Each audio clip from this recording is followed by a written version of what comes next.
You've been told to keep a food diary, so you keep one.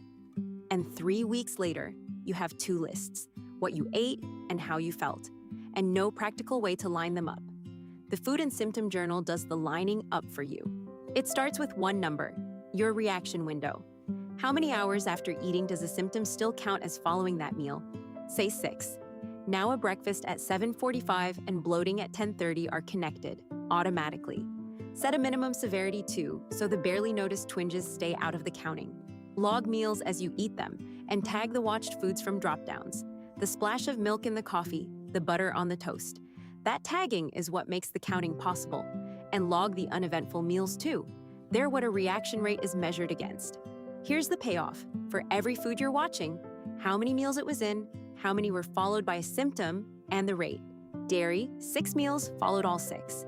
Wheat, 6 meals, followed 5. Caffeine, 8 meals, followed 3. And a food needs at least 3 logged meals before the journal will say anything at all. One unlucky dinner never becomes a finding. The dashboard shows your overall share of meals followed by a symptom. That's your baseline.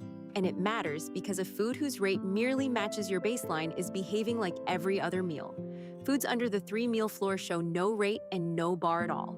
If you're following a structured elimination diet, set your phase dates, and the journal works out the end dates, which phase today falls in, and the days left. Then log each food you add back, and it checks your symptom log for the reaction itself, reporting the worst severity it finds. Before a visit, the appointment summary pulls it together: the period you covered, your settings, the counts, and your top 5 suspects with their meal counts. Print it or share the file. You walk in with records instead of a vague feeling. And the honest claim, which is a question worth asking, not a diagnosis. 10 tabs for Excel, Google Sheets, and LibreOffice, with a one-click copy link and 3 PDF guides. It's a record organizer, not medical advice. Elimination diets belong with a doctor or dietitian, but the records are yours in a file you own. Find it at ardentworkshop.com.